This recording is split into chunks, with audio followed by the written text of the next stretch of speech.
guys, no, ipapakita natin yung pag-apply ng loan sa SSS at paano ko ginawa para ma-approve. So una ginawa ko,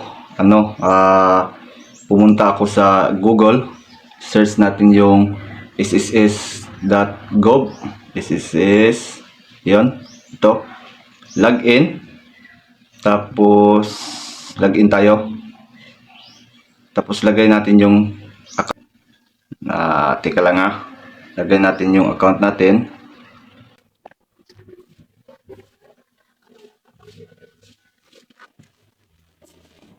Ito ay gamit natin ay cellphone lamang para makalagin. Ayan, nakalagin tayo. So punta tayo sa service.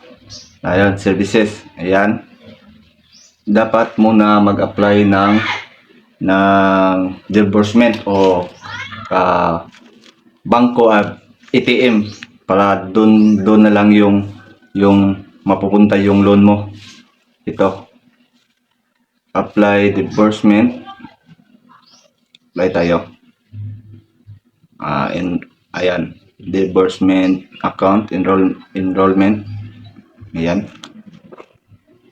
Kadalasan kasi yung nag-apply dito ay hindi na-approve dahil sa image or sa picture na sinsend nila.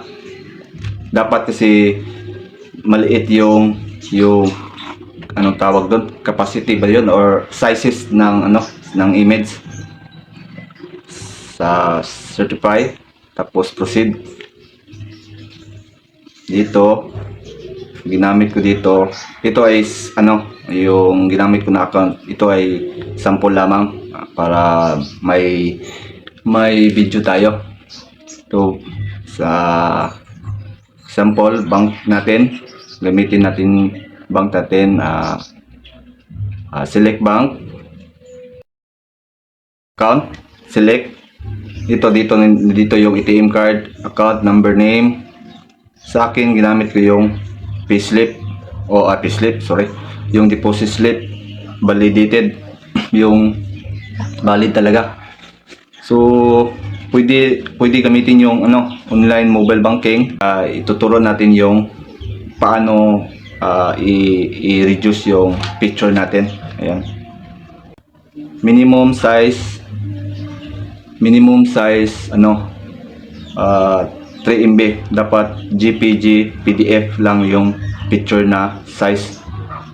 Ayan, ito photo reducer or photo reducer. Ayan,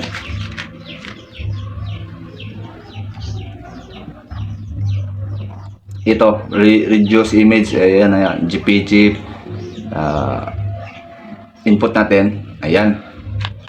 So dapat may picture na tayo, na picture sa proof of account, picture sa ID, tapos yung selfie na with proof of account, yung ganito, nakalagay nito, dalawa. So select image, ito resize natin yung quality, JPG, dapat JPG, automatic na yan, resize image. Click na natin yung resize image, percent sample pixel. Yan. So JPG na, resize image natin now resizing. Ayan. So ayun, your image has been resized. Download. So file size 1.16 MB na. So ang minimum doon 3 MB. So qualified to. Ayun guys, yun lang yung ginawa ko para ma-approve sa SS loan. Dapat talaga yung small size na photo para ma-qualify tayo dito sa SS loan. Click mo yung yung square, tapos enroll.